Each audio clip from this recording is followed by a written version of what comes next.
Holder of all-consuming despair.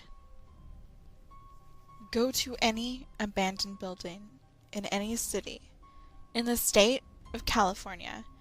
Anyone will do it, matters not at all. Venture into the building and find the darkest corner of the darkest room. Stand in that corner and say out loud, "I want to speak with the one who has long since run out of tears to shed." Then turn and try to leave the door you came through.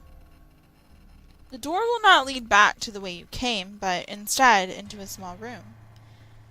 In one corner there is a stereo that plays your favorite music, a TV that plays your favorite movie, a table covered in your favorite food and drink, and a couch with a boy no older than 16. The boy will greet you with a sorrowful smile and a polite hello before lowering his gaze to the whiskey bottle in his hand, in obvious sorrow. He will not react to you in any other way, and will remain in this depressed state despite the good food, television, and music surrounding him. He will only respond to one question: "What is it that despairs you so?" And he will tell you just what it is that despairs him. Every last tragic moment of sorrow-filled life will be laid bare before you. You must sit through this horrible tale of depression and sadness. Most are unable. Most flee the room in tears. Others despair of ever being happy again and sit next to him on the couch, as oblivious to the joyful things around them as he is, never leaving the room. If you can stand this tale of unending sadness, then he will fall silent as its end. He will return his gaze to the bottle of whiskey and gesture for you to leave. Do not leave, but instead tell him of something you love. It can be anything: a funny story, a heartwarming poem, anything that brought you joy. If you have the heart to think of something joyful after hearing such a tragic tale of despair, then you will be rewarded with a small smile on the face of the holder. You must then say, "Things aren't so bad in the end." At this, he will wordlessly stand up, and as a reward for granting him a few small moments in which he did not wish for death, he will give you the bottle of whiskey in his hand. Be warned. The few that emerge from this room have described doing only the above and nothing else. Something to keep in mind. The bottle is object 230 of 538, and its contents will grant you temporary shelter from the despair to come. Holder of ambition. In any city, in any country, go to any mental institution or halfway house you can get yourself to. When you reach the front desk, ask to visit a man who calls himself the holder of ambition. The sound that escapes the mouth of the worker will be so slight, and betray so little reaction, that you may not be sure there was any reaction at all. They will lead you toward a stair that only travels upward, and is lit by many windows. At the top of these stairs, the worker will leave you to travel the hallway alone, and the calm of the window-lit hallway will seem eerie and unsettling.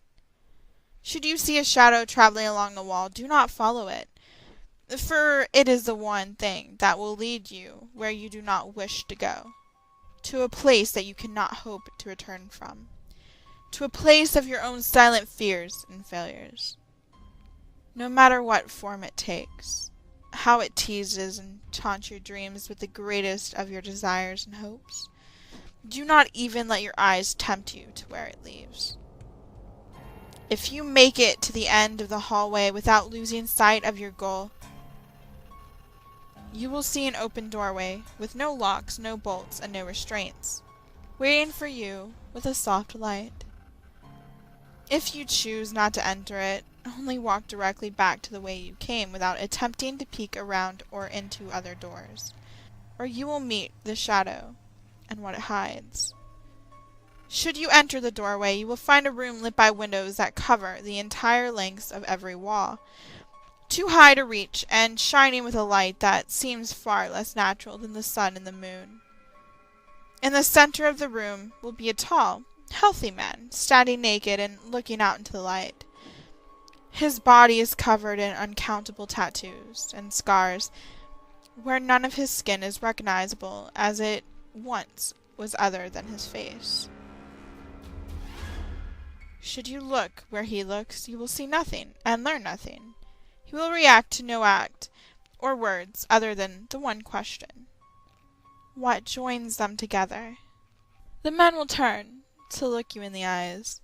Do not meet his gaze, or you will lose yourself in his soulless eyes for eternity, if you are not prepared. If you can meet his gaze without the slightest doubt of your intentions, he will begin to speak in a low tone, speaking as if his entire story is comical or means nothing at all. But you must not miss a word, for taking this knowledge partially could cause failure in the worst ways possible. When he finishes speaking, he will reach from his chest and remove the remaining sutures from one of his more noticeable scars, and begin to bleed profusely. While he slowly bleeds to death, he will reach out to you with his bloody sutures. His last words may be heard through his own gurgling blood. Choosing to seek leads to an inevitable fate. This group of sutures is Object 10 of 538. How you use them depends on what you hear.